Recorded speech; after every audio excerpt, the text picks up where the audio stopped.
कुरुक्षेत्र का युद्ध खत्म हो चुका था और समुद्र के किनारे खड़ी थी भारत की सबसे शक्तिशाली नगरी द्वारका। सोने से भरे बाजार, विशाल जहाज और हर गली में सिर्फ एक नाम, कृष्ण।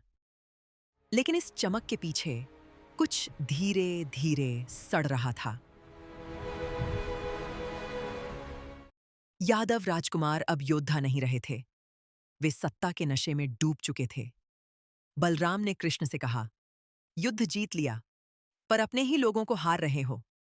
कृष्ण चुप रहे, क्योंकि कभी-कभी मौन सबसे खतरनाक उत्तर होता है। एक दिन कुछ राजकुमारों ने ऋषियों का अपमान किया। मजाक समझकर उन्होंने विनाश को बुला लिया। ऋषियों ने कहा, तुम्हारा अंत तुम्हारे अपने हाथों होगा।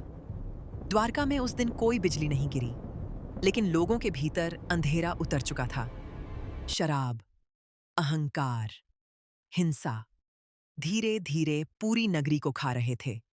सैनिक नागरिकों पर अत्याचार करने लगे और महलों में बैठे लोग सब देखते रहे।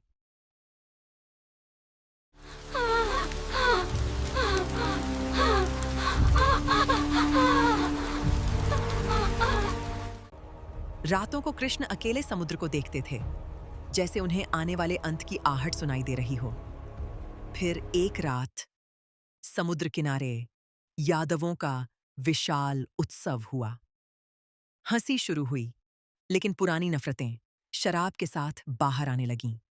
एक धक्का, एक तलवार और फिर पहली हत्या। कुछ ही पलों में भाई ने भाई को मारना शुरू कर दिया। जिस सेना ने महाभारत जीता था, वही अब खुद को खत्म कर रही थी। कृष्ण बस देखते रहे, क्योंकि कुछ विनाश रोके नहीं जाते।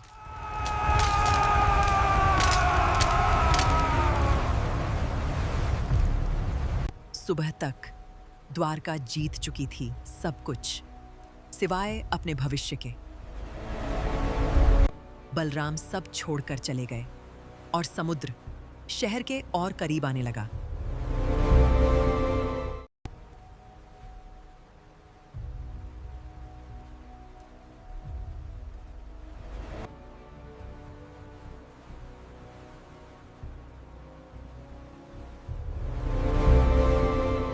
खाली सड़कों पर चलते हुए कृष्ण अब राजा नहीं लगते थे, बस एक थका हुआ इंसान।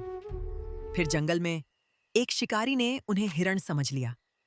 तीर लगने के बाद भी कृष्ण मुस्कुराए, जैसे वे पहले से जानते थे कि हर युग का अंत तय होता है।